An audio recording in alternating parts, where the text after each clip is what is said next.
If it were to be, Christian Walker would be a pretty darn good fit for the Mariners. Right. And a consistent hitter, line drives and home runs. He's a guy you want in your lineup. And is he sexy? No. Is he good? Absolutely. And at this point, I don't even think the Mariners should be looking for sexy. They should just be looking for productive. Mm-hmm. And Christian Walker provides that sort of productivity. Tell you, I wouldn't mind seeing Paul Sewald back here either. I know I've mentioned that to you before. I mean, if you could work out a deal with Arizona for two players like that, I mean, that could completely change your season, and I don't think you would need to give up nearly as much as you would for, a Vlad or a Bichette or somebody like that, right? Yeah, I don't think that's unreasonable at all. I mean, you're paying name brand value for those other guys, and is Christian Walker going to win a Player of the Week award? No, probably not very often. He's just steady Eddie. And Vladimir Guerrero, I think, was 13 for 26 and is hitting for power again last week. And so you get that guy who can help carry your lineup for a week, Mike. I think there's a lot of value in that. Christian Walker got an 801 OPS this year, which is just slightly ahead of his 792 OPS for his career. He's got 17 home runs. He's still hitting 256. He's driven in 50-plus here in half a season. Yep. I mean, whatever. He's a 2-win player as of today, so he's on pace for a 4-win player for the season.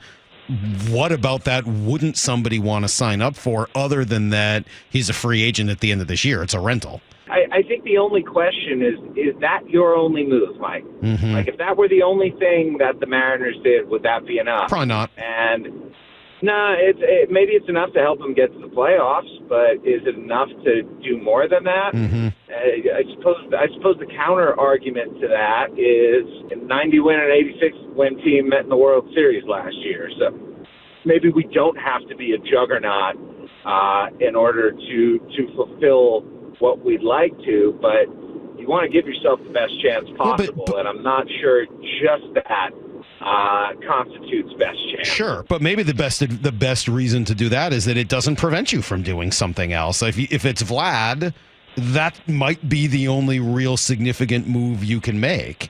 If it's Christian Walker, and maybe you find a way to get Paul Sewald in there. I want to push back a little bit on that. There's a difference between can and should. Okay. The Mariners are in a position where they can do anything. Now, the question is, are they going to be pragmatic, or are they going to be willing to get out over their skis a little bit and take some risk?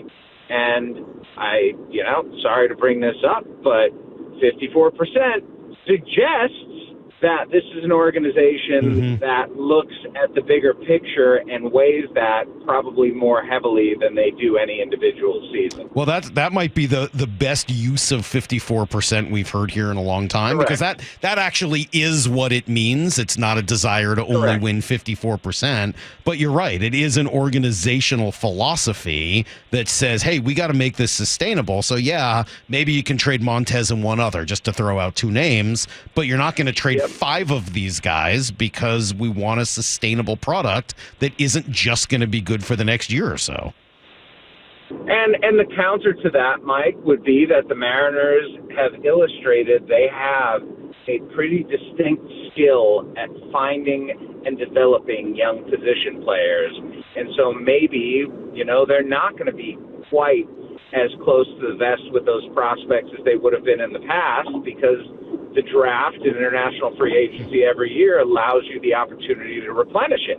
And that's what should compel you to be a little more aggressive at the trade deadline. And to me, the best teams, Mike, are not the ones that have a philosophy to which they hew with everything that is their being and essence. It's the teams that have philosophies that are malleable and that they're willing to adjust on the fly based on the state of the game right now. And the game state for the Mariners is they have a historically good starting rotation and a bad offense. And if that bad offense can even turn to average, there's a chance that something really special could happen in October. Yeah.